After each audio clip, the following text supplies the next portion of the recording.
So this is the A3 National Income Assignment. So first question we have is define the following, which is GDP, GNP, exports, imports, and net exports. So GDP or gross domestic product. So GDP is basically the total value of all goods and services made within a country in a year.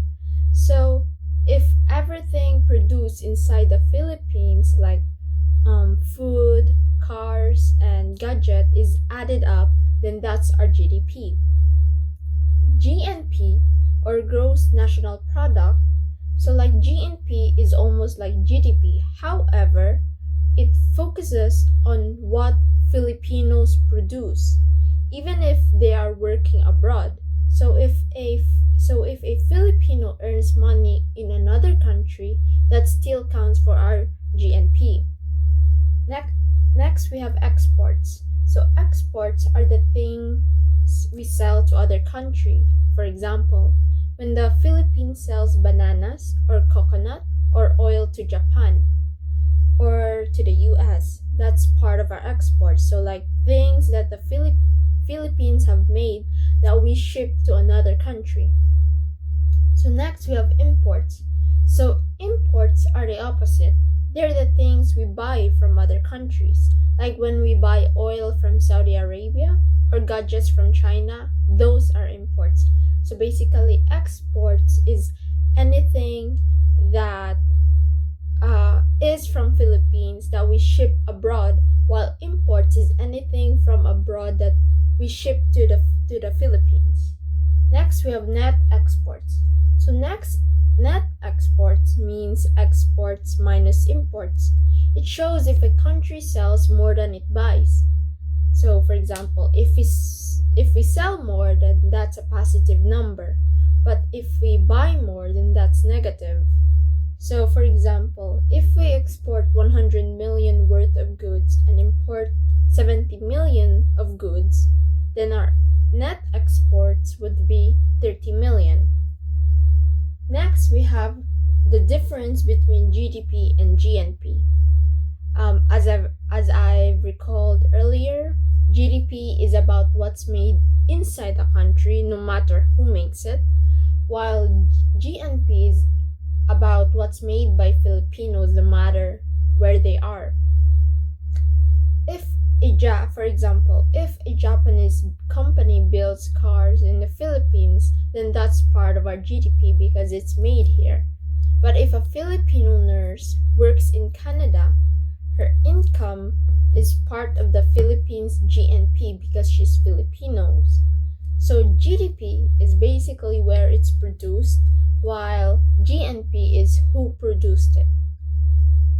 So next is the difference between exports, imports, and net exports. So here's a simple way to see it.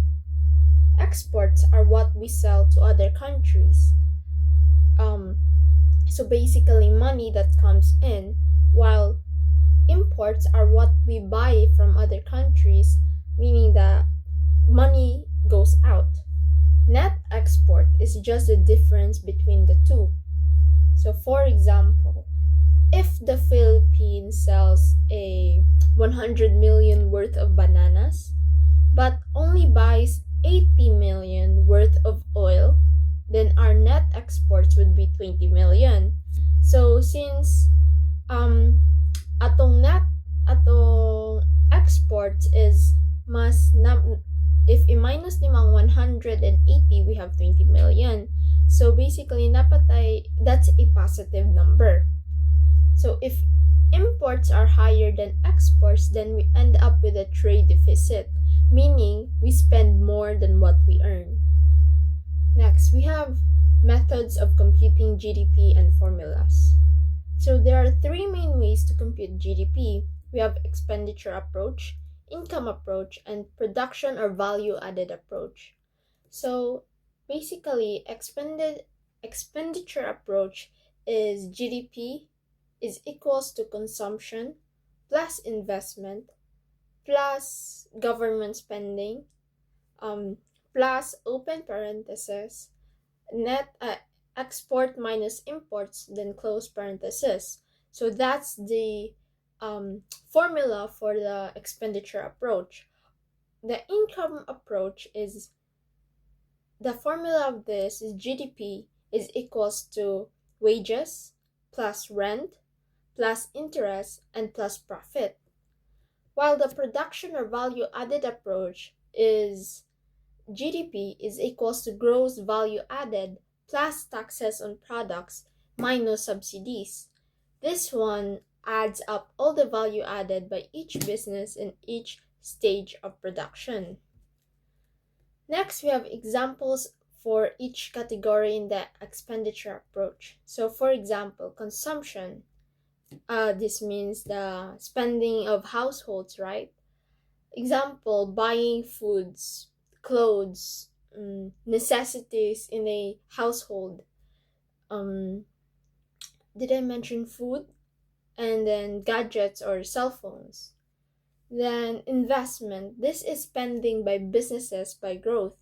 So for example, building new factories, building a building, I know, buying a land or buying a building, investing in equipment or constructing buildings.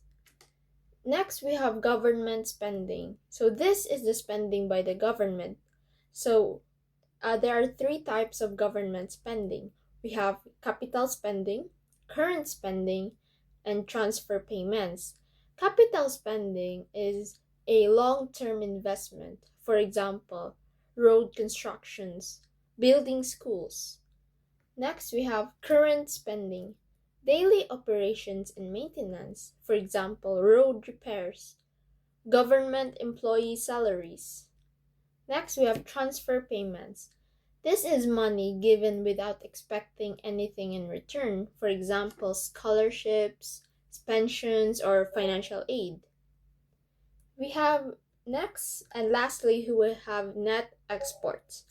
So this is exports minus imports, right? So for example, again, if we export coconut oil but import fuel, then the difference between them is our net exports. That is all. Thank you.